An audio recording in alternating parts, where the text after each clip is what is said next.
I'm going to talk to you about my journey in soil health, as well as we'll touch on a little bit on the strip tilling corn into alfalfa. So anyway, if you look at,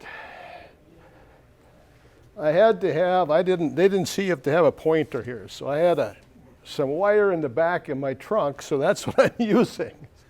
So if you'll pay attention to this corner here, that would be the northwest quarter and the south half of that.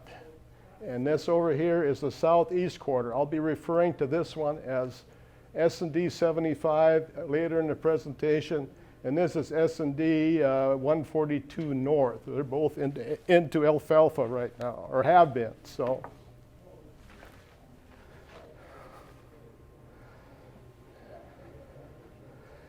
our actions affect others in unanticipated ways.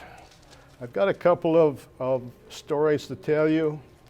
This happens to be the flag that we put into our wheat field in 9/11. And we also did the Fall Family Fun on the farm.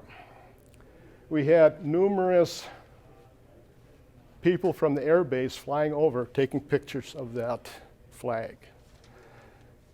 Then at around Christmas time of that same year, a gentleman walked into my shop and said, "I want to thank you. I just returned from my niece's funeral." So she had been to our farm and visited and had such a good time at our fall family fun on the farm. She died holding this flag in her arms. And that had an impact on me. So there's a couple of stories that other people have had impacts on my life. One of those is having watching the soil rain simulator back in early 2000. The other one was looking at a microscope of compost tea, looking at those nutrients move around, and it showed me that the soil is alive, and we have to respect it.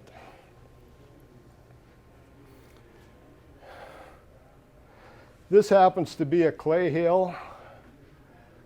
We took it out of production for a few years. The biggest thing there is that how often do you take a thermometer to your field? Looking at the temperature on top of the soil, bare soil, and seeing what's going on. At that point in time, we purchased our first no-till air seeder, starting our journey in soil health.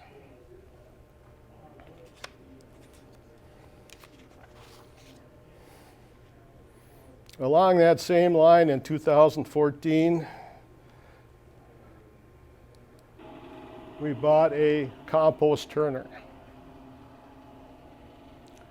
So along with that, we attended Midwest Bio 3-day compost workshop to get educated in doing compost.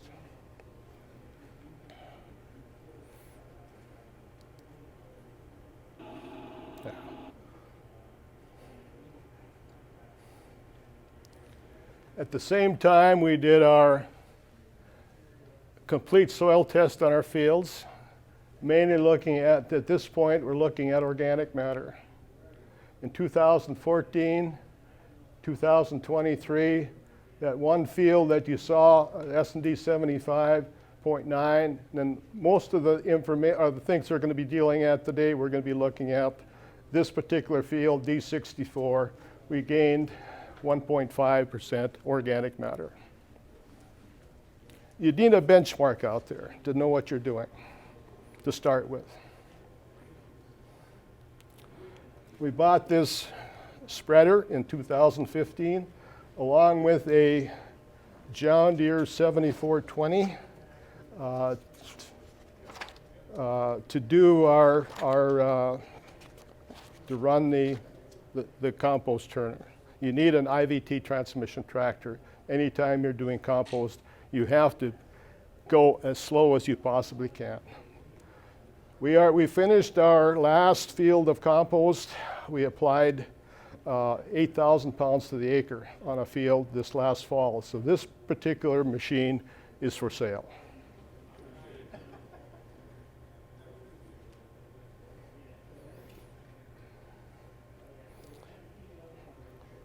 At that time in 2016, we planted our first field of transition organic. We planted 64 acres of alfalfa to transition into organic.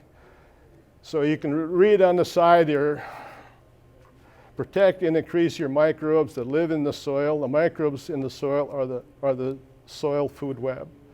10 billion microorganisms representing up to 10 million different species found in a single gram of soil. You see this root mass. It's got microorganisms in there. If you pull out a root without anything on it, there's no biology. This will be in our cover crop field. It's a sunflower plant. It's got lots of biology.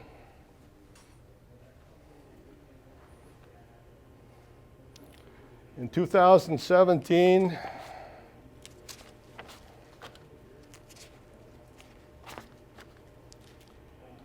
we went from a soybean wheat rotation to this multitude of different crops that we are now have been growing.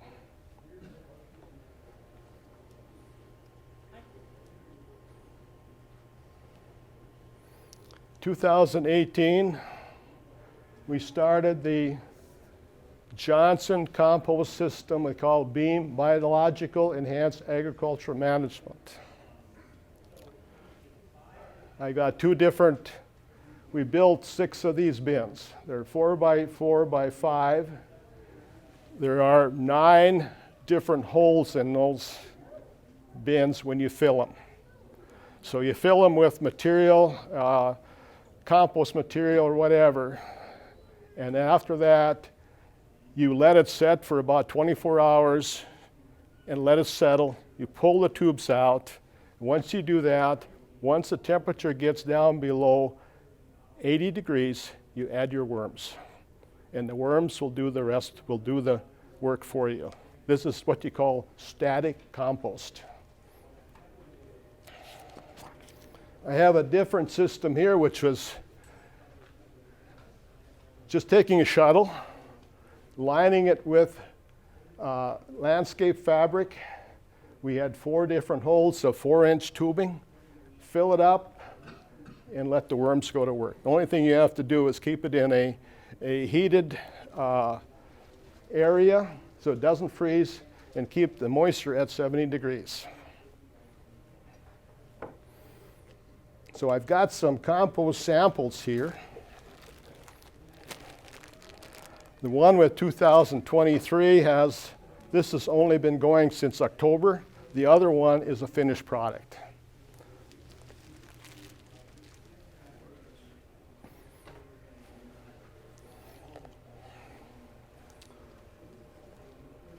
So you wonder about extract. This is all it is. Dump the water in, stir it up, and spray it on. You want the microbes, is what you're getting in here. And the microbes will expand. You say, well, how can we spray some of this stuff that has residue in it?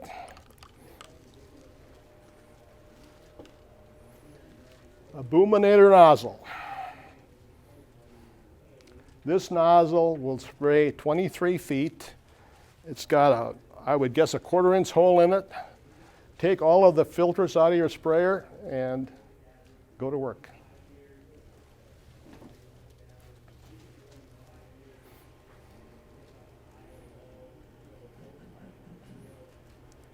Okay, this is my version of an extractor if you're going to be doing extract. You take and we fill 6 5-gallon pails of compost, put water in it, agitate it, dump it in here, and stir it up and add fresh water to it as you go along.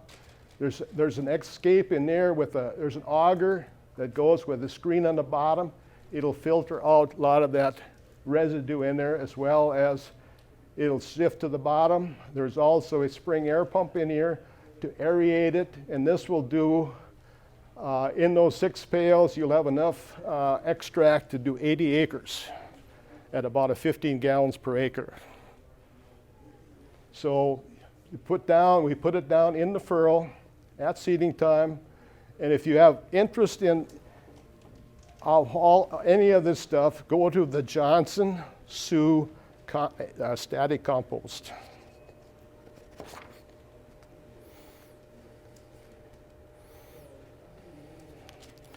And if you want to test some of this stuff, you got a biometer, microbiometer.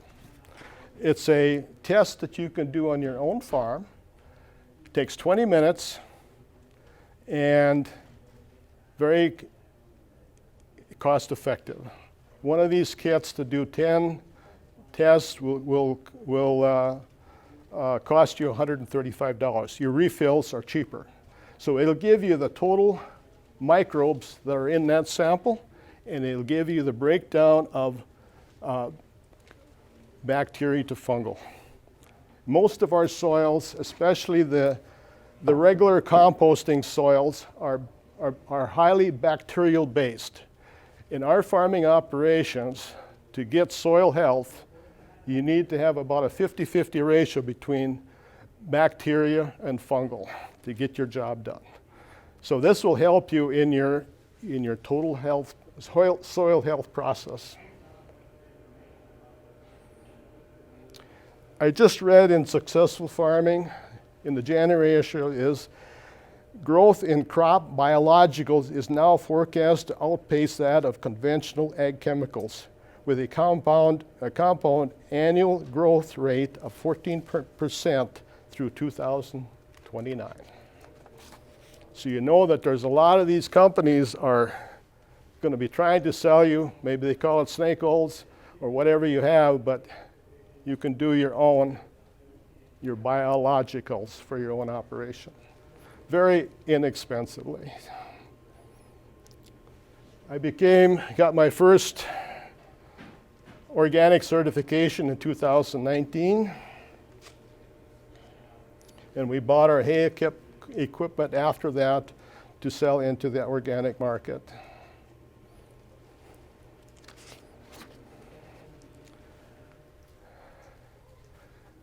This is a piece of equipment that I built. We pull it behind our planter, probably a side dress machine or whatever, but in here there is a squeeze pump.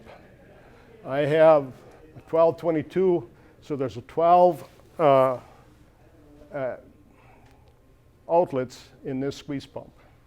And that, you don't have to worry about any nozzles or anything else. It's all metered for you in your drive part of it.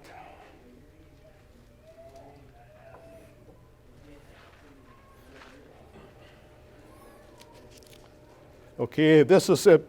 Our subject topic is trying to strip till into corn. I experimented with it in 2000, and it worked fine. I was able to clean out the row, plant in the corn. In between the rows, we actually kept it clean with a lawnmower, and it was effective. We planted our second field of alfalfa in 2020. This was that S&D 75, which I showed you in that corner of the photo. We put on 5 tons to the acre of compost to that field.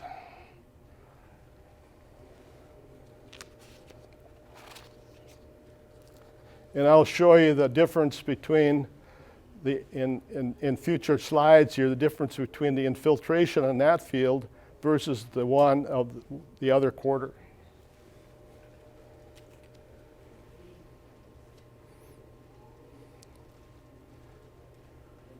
You can't buy soil, it has to be made.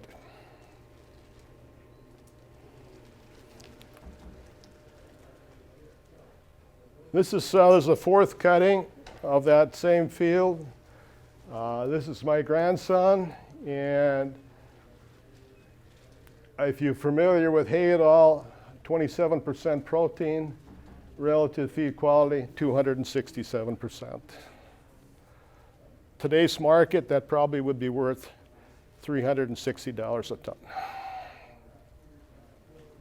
So it's very important to have quality. And the other thing is, most crops, you have one chance to test it. In the hay market, you've got 3 or 4. You know, we've been getting 4 cuttings sometimes on our cuttings. So you can improvise. How many day cut was that? We normally we're going about 28 days, 28 to 30.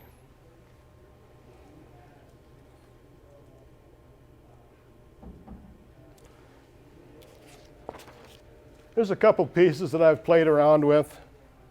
One of them is doesn't show up well, but it's a row mow. We built these mower decks. They will actually go both ways, so to actually put the residue right in the corn row. And this is a roller crimper. You can't see it very well, but there's a double roller crimper thing, and this can be expanded out to do full width or in row, in between the row.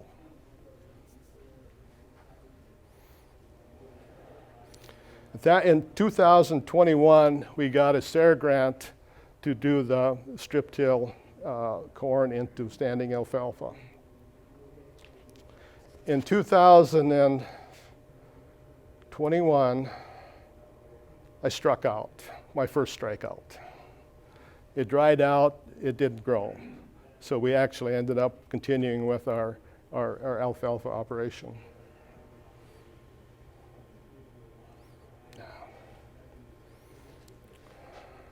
Are you anybody familiar with total nutrient digestion?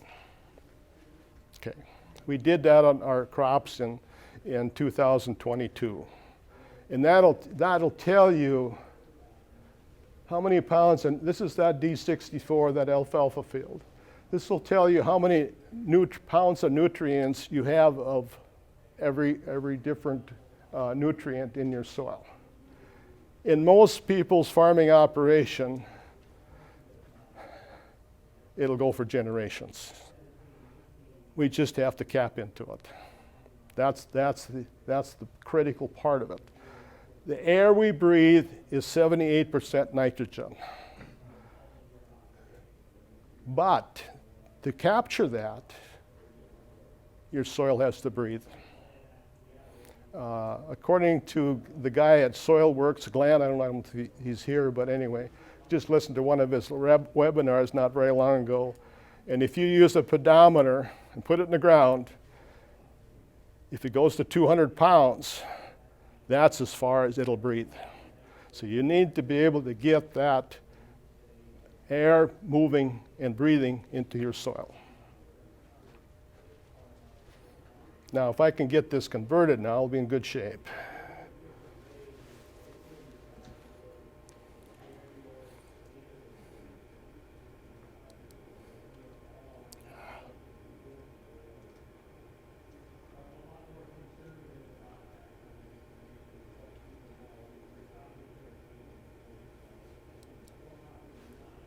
No, it didn't. Okay, just a minute here. I might need some help here, so.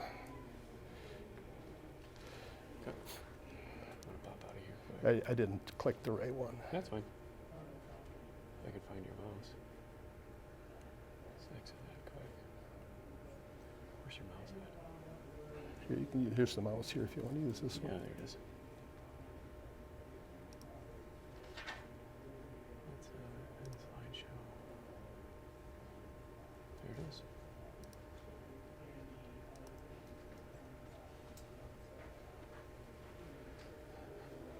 This is a video that NRC did on our farm.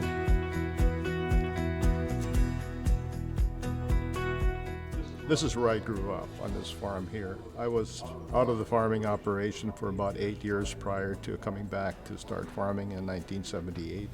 I'm the 4th generation on this farm.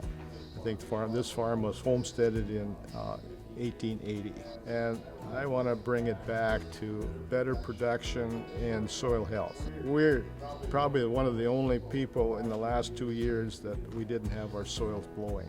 We had no dirt. It was all under control.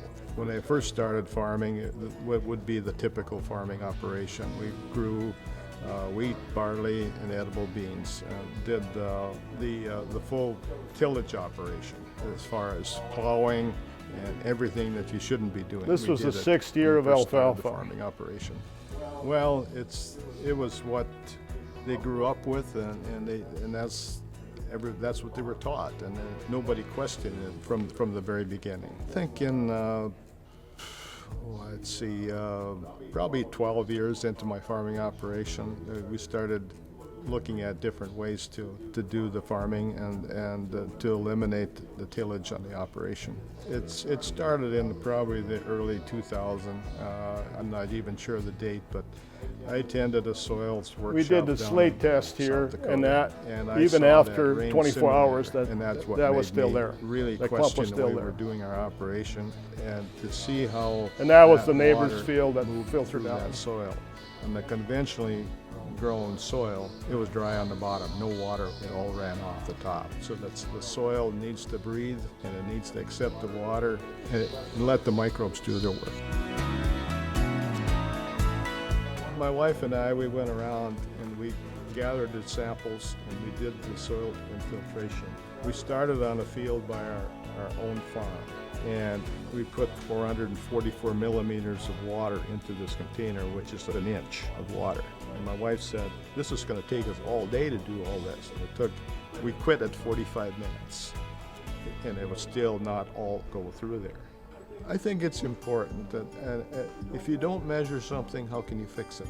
And I think I'm just trying to give them some tools to measure. And this is what I wish I would have done when I started, probably maybe even 20 years ago, is measure where our soil is now and measure the improvements that we have seen. When I first started, I thought we would just look at organic matter as a benchmark.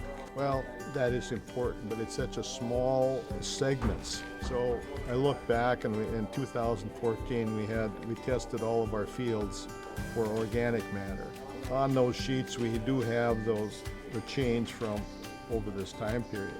But on average, we gained 0.25% of organic matter. That was about 4.5, 5 foot, that soil pit. And those alfalfa roots went all the way down. There was nodules down there all the way. And that's what we have to do. And we do composting out here. And it's Mother Nature working at its finest, creating nutrients that are healthy for our soils. Okay, what does no-till farming mean? It means that you minimize the tillage to the soil as much as possible. Least disturbance. Cover crops are a crop that you grow not during the regular growing season. So it's just like adding probably 4 years of experience of crops in your ground, because that'll, every time you add another species into the environment of your soil, that will bring different microbes into that picture. You need to have living roots in the soil as many days of the year as you can so that you can harvest sunlight. And if your soil will breathe and your plants are working, they can have all the nutrients. All the nutrients are in the soil now, because we tested the total nutrients. They're in the soil, but they're tied up. Perfect world if we can get those nutrients to be able to cycle itself. We should be able to farm without any chemicals and any synthetic fertilizers. You have to build a system, and that's what I'm doing. And you run into brick walls a lot of times, but I mean, you have to understand how Mother Nature works. You have to have all of these things. If you're missing one of them, it'll throw it out of whack. I mean, you have to look at these as an experiment. I'm not scared to try something new. And I'm not scared to experiment. And I'm not scared to fail. I'm hoping I'm going to be a winner, but it doesn't always happen that way. If you're going to look at it to see a return right away, it's not going to happen. I mean, you have to be committed. And it's been my passion, and I have been committed to it, and I will continue to do that as long as I live.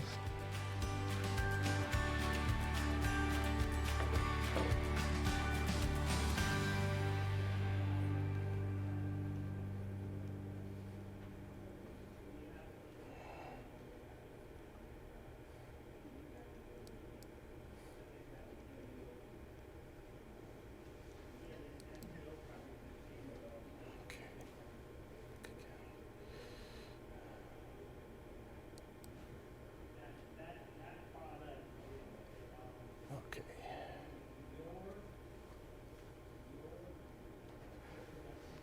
This is just a shot of that soil pit. We've got good aggregation in our top structure here. These roots all the way went down at 4.5, 5 feet. I mean, look at the passageways that are open for the next crops that are coming. And also, I'm not sure what the nutrient value would be of those roots, but you know, most of the time you get your organic matter from roots.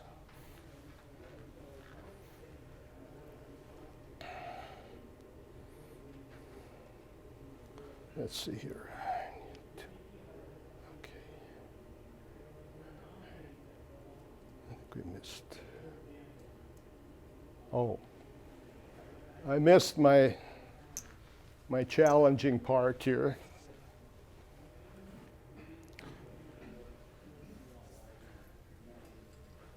I broke my back. May 14th of 2022. I was in the process of moving some corn stalk bales that we had from our home farm to where we do our composting. I had them loaded up 4 high on a lowboy trailer. I had them all tied down, made my destination. I took all the ties off, walking along the side of the truck, rolling up ties. 2 bales came over the top of me, knocked me to the ground. Lucky enough, I was not pinned under one of those bales. I had my cell phone, I called my wife, the ambulance has come, and I ended up with 7 fractured vertebrae in my back and 3 fractured ribs. So anyway, they fitted me with a clamshell, and I wore it till the day before Thanksgiving. And it healed up on its own without any surgery. So we kind of worked, nature had its plan for me, I guess, and we were able to prevent most of our crops.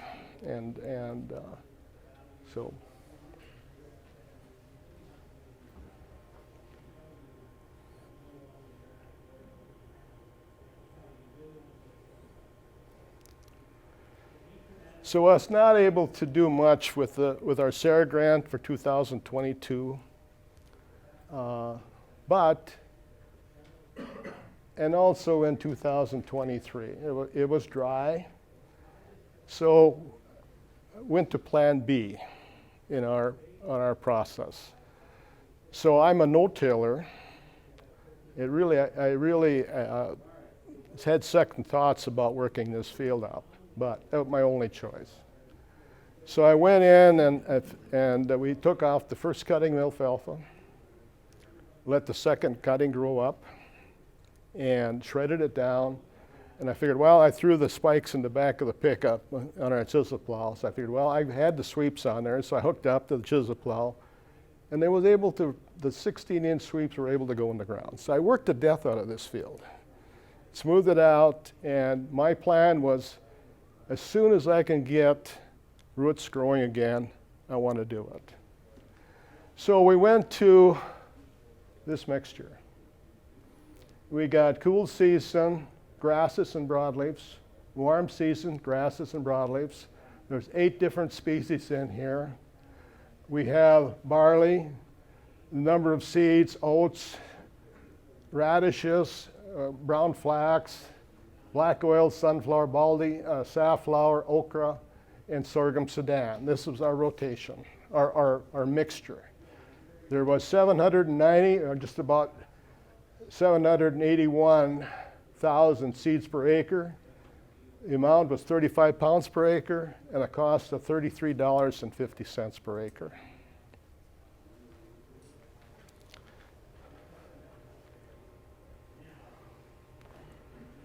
This is probably my most prized crop that I ever graced. That was the cover crop that grew after a very dry summer. And after working the depth of that field, even the clay hills grew nice cover. That is Mother Nature working at its finest.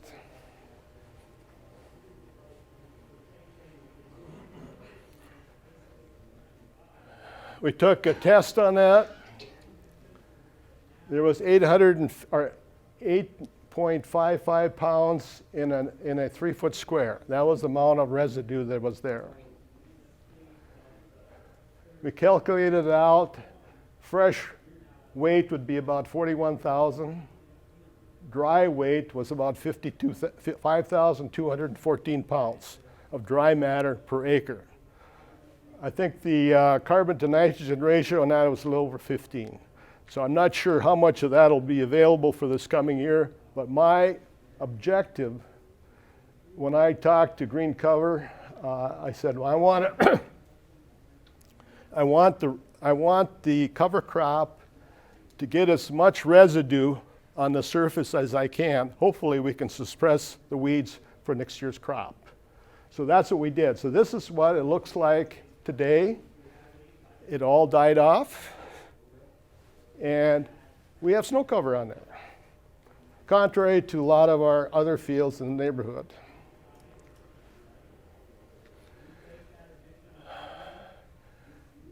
We took the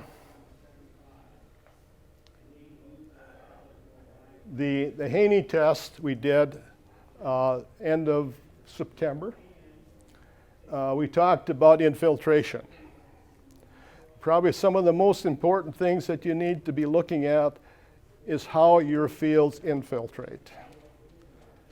I think in that previous video, it talked about these two fields were at 45 minutes. I was surprised. I thought we would do better than that.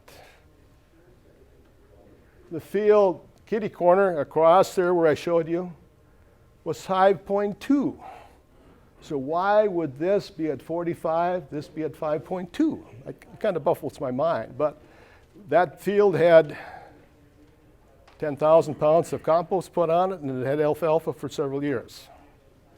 So the roots are down there. This is that alfalfa field that we've been looking at with a soil pit. Infiltration was 2 minutes to infiltrate an inch of water. Like one guy said, it rained. How much did you get?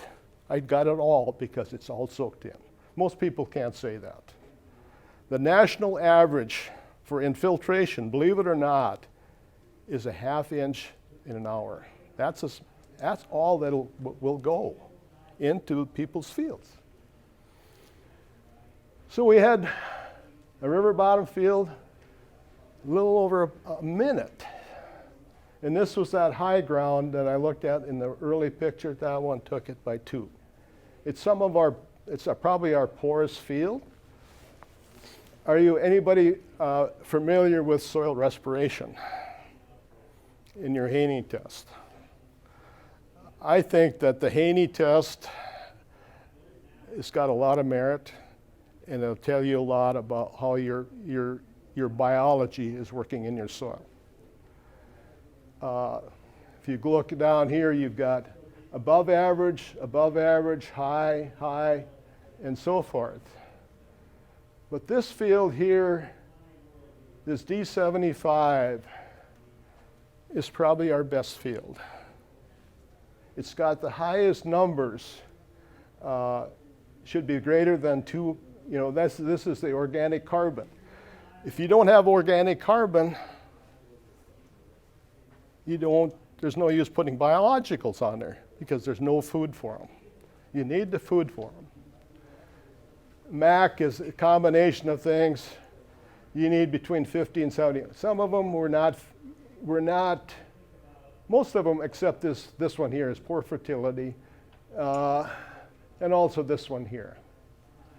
They are, both of these, this field and this field, this one is into alfalfa. After I did the infiltration on this field here, or on these two fields, and looked at the infiltration on this field, I decided to put this one into alfalfa also.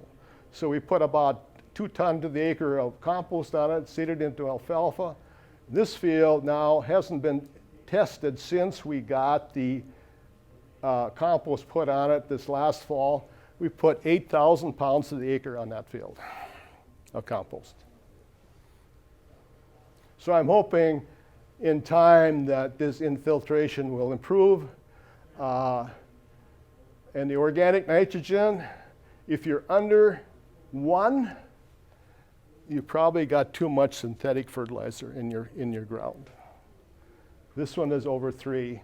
This one is a little over 1.27. So you want to, they say that durable ratio is 1 or greater. Like to see a ratio above 5, but I got a ways to go. But how do you do something in your soil if you don't know you have a problem? Do your testing. And as farmers, we're pretty good at figuring out stuff, the how part of it. We got to know why first, and we'll figure out the how.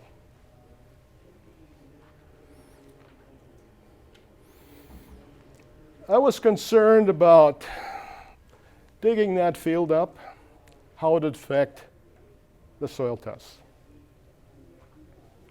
The soil respiration, back in 2009, this is that alfalfa field, D64. This is the respiration. This is what you want to see. Not necessarily always what the numbers are. Sometimes you want to look at the change in those numbers if you're making progress. Look at here, from 22 to 23, we didn't lose anything, but there was some of that biology from that cover crop that's probably in there already. Your soil health score, and we didn't lose on organic matter. We should be gaining on organic matter.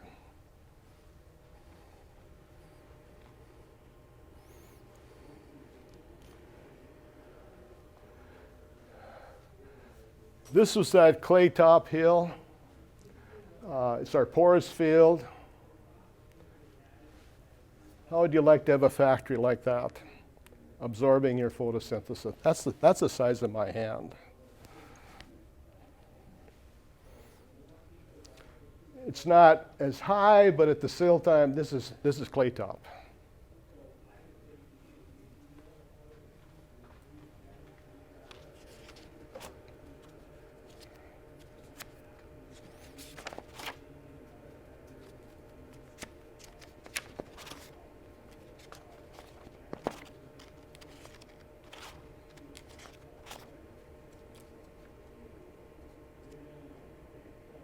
Okay, soil respiration, how does your soil breathe? The higher respiration, the more life it contains in the higher microbial biomass.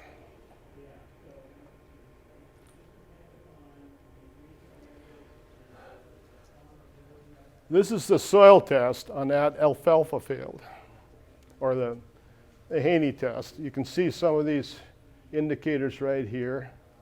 You can see what the fertility is. I just put in 150 yield on corn. It calls for 20 pounds of phosphorus and 20 pounds of potassium and a little bit of sulfur. So that's what we need to put on, but I'm not sure we even need to, because in that previous sample, let's see if that's coming up or not here. No.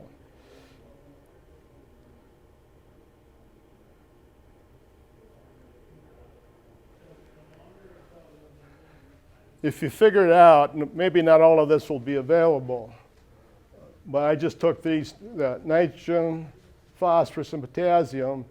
This is how much should come out of that residue, and at some point in time it will be available to the plant. Not necessarily, even if a small portion of it would be available for this year's crop, it would be sufficient to take care of it.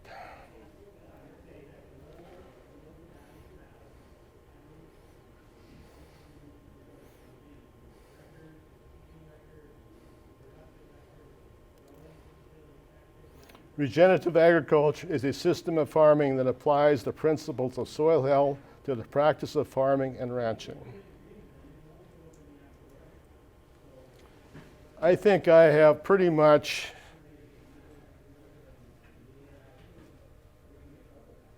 taken in, with the exception of animals, but I think we have ample amount of animals in the ground from the biological part of it. I took that picture from if you have not gotten one of these, the resource guide for green cover, they're online. They've got, this is the 9th resource guide. A lot of good articles in there. I would recommend you, because they give them out for free or they're online. There's a lot of, there is really no excuse for anybody not to educate themselves from the University of YouTube.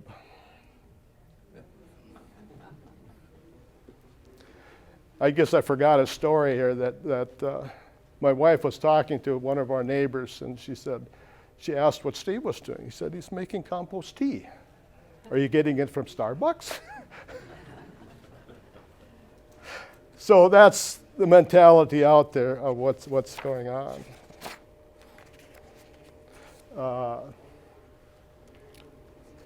That was a non-GMO soybeans and a high protein.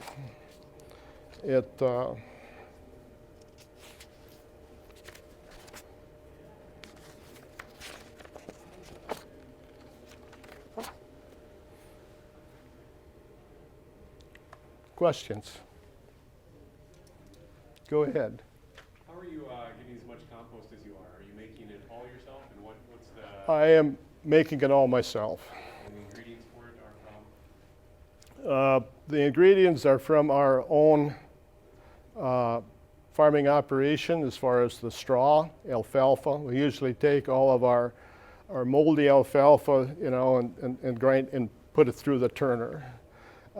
We have had pea straw, we've had corn stalks, anything that we have available. And then that would have been in 22, the fall of 22, I hauled in 33 side dump load semis of beef pack that went into the compost. And the way I do that is line up all those bales, and then we shred them up, get them moistened up, and then after that gets all done, we dump the manure or the beef pack on top of it, and then continue to get that all blended together. But you want to do it in of two rows, because eventually you will combine them together, because they will go down, they will diminish down, not necessarily in weight, but in volume, they will go down. But there are specific menus or prescriptions or recipes that you have, the people will help you with that, but most of the time people do it with what they have available to them. Now as far as that Johnson Sioux stuff, okay, so anytime you're composting for organic purposes, you have to go 15 days above 130, then it's considered organic. It doesn't matter what the seed stocks are, what you put into it, but that is the qualifications that you have to have for certified organic. In my case, I've had more trouble not getting the heat up there, but keeping it down. Because most of the time, you can see in that photo there that it showed up at 140 degrees, and it happens overnight. And then for the static compost, I think after probably it's gone through this heat cycle, but it takes 3 days of over 130 in those static bins, and then it's qualified as organic production. Oh, and then in that static compost, we add worms to that. In those smaller bins, we add 1,000 worms in those bins. We get them from Uncle Jim in Pennsylvania.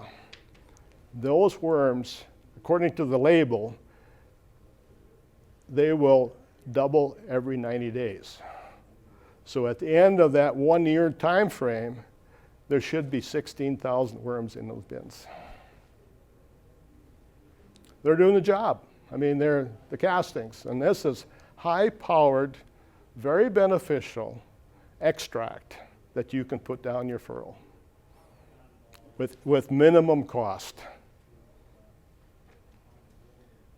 Go ahead. I did have a question on it. So we don't make our own compost, but to make the compost tea, I know last year we had, what would you suggest between, like, if a guy bought a tote of compost and make your own compost tea versus like even worm castings?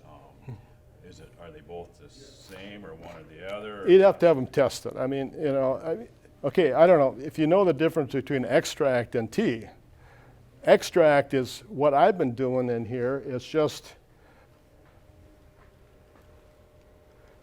dislodging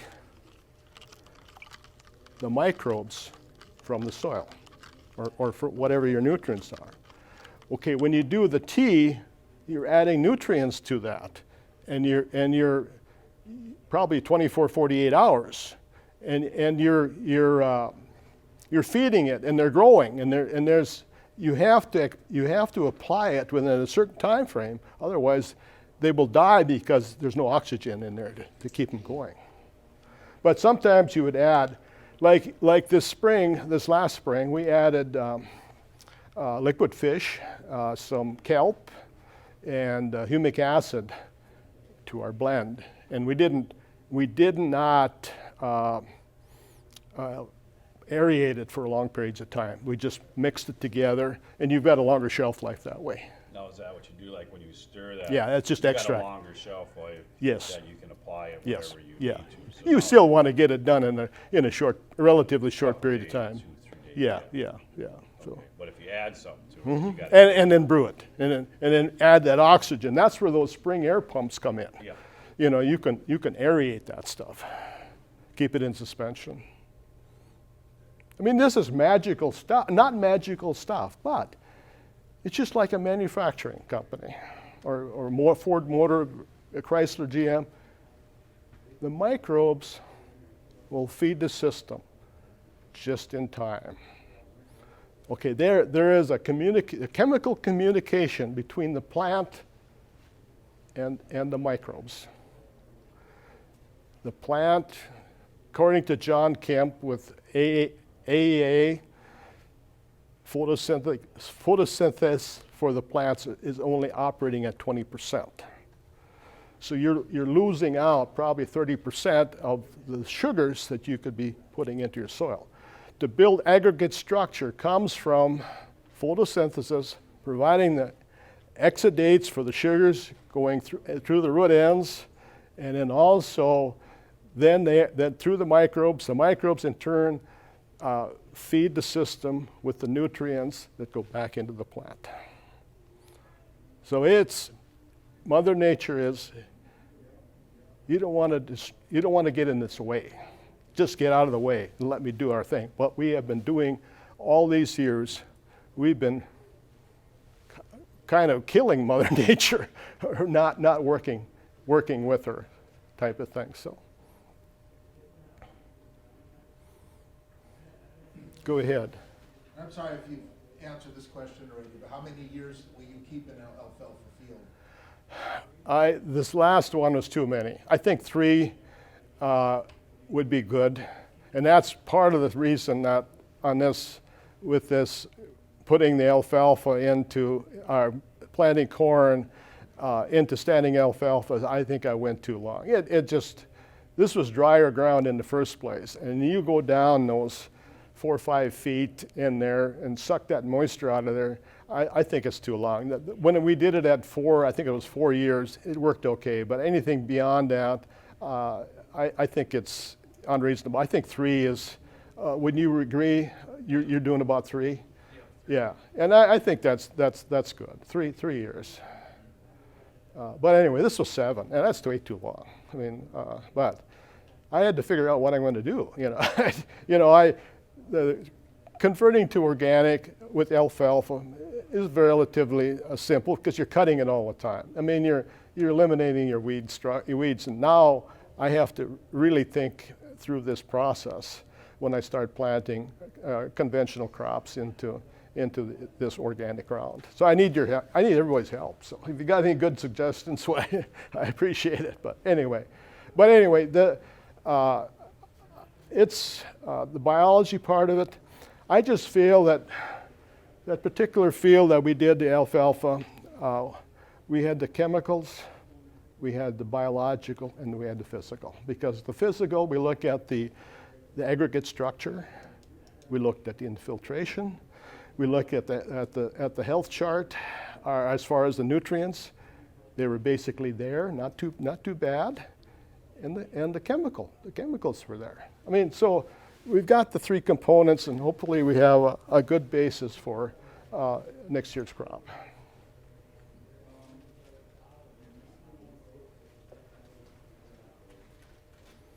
I think there's even some worms in that thing. I guess we're running okay. Good. Go ahead. I couldn't notice on the slide of your rotation. After doing this, how are you, for being in the alfalfa, how are you going to start your rotation? I'm not sure. I'm still kind of fiddling around with that, but I'm thinking on those. We took out a second field of alfalfa with a subsoiler, and I'm thinking that I'm going to put a crop of corn and a crop of sunflowers on each one of those 2 fields. And then as far as after that, I don't know. I'll have to. I'm 76 years old, and I don't know how long I will be able to continue with this, but I'm kind of a lone person with what I'm doing, and I'm not sure who I want to rent to. That will continue on what I've done and not destroy all of the things that I've put into this into our soils.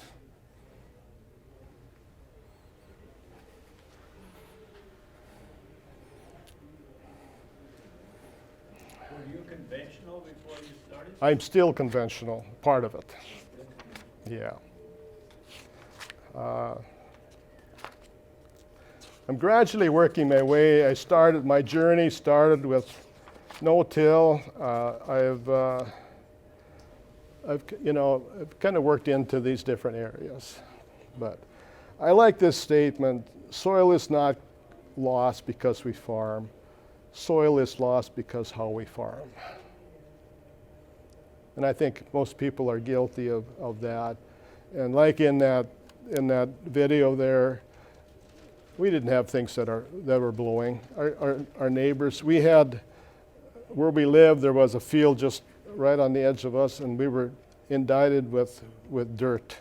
There was drifts high, that came off that field.